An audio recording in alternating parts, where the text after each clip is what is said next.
Exclusive Storm Tracker Doppler weather with meteorologist Chase Ward.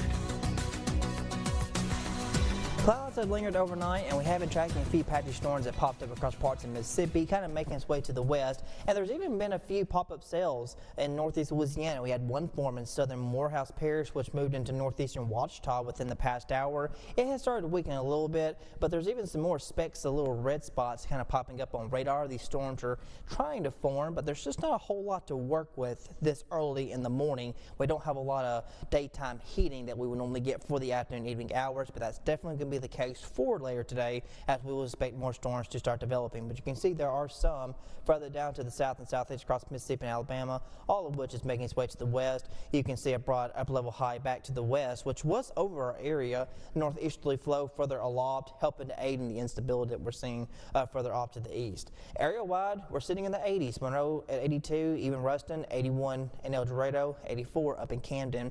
The dew points haven't changed either. Matter of fact, Ruston's dew point sitting right at 80, so yeah, muggy is definitely an understatement. We will still see temperatures kind of push near 100 further to the north, and then area-wide across Louisiana, 98 to near 99. But it doesn't really matter if you're 99, 98 or even 100, because heat index is still going to push it to 110 and just over that. Even if you do get thunderstorm development, it won't be till this afternoon, so it's still going to be quite hazardous if you're going to be out and about prior to these storms developing. So extreme heat warnings and heat advisories still remain in effect for the entire area that runs through this evening, but once these storms pop up, it'll give some sort of relief. And as we go into tomorrow, we'll see a similar situation, but a frontal boundary will be arriving, giving us a chance to possibly cool down for the weekend. But like all things, it doesn't really last that long, because temperatures will be back on the climb again through next week. And with the stalled frontal boundary, we could still see our rain chances get prolonged a little bit as we head into the start of the weekend through Saturday.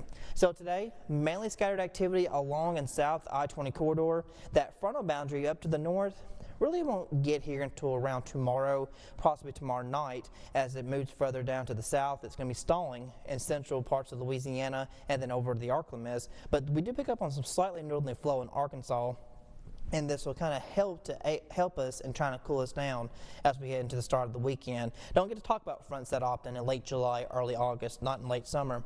So today, hitting near the triple digits in a lot of locations. Cloud cover lingers overnight. Any storms that develop will also start to subside after sunset. And then as we go into tomorrow, the front arrives, more scattered activity across the area. And as we go into the start of the weekend, we will still see some patchy storms still as we go into Saturday due to the frontal boundary lingering. So tonight we fall to the mid-70s. Rain will be ending. Then for tomorrow, still reaching close to near 90s, upper 90s prior to more storms developing. And then through the weekend, we'll get that little brief cool down. Next week, we'll see more patchy storms again through Tuesday, but then back to the mid-90s. So turn right back watching Fox 14 Morning News.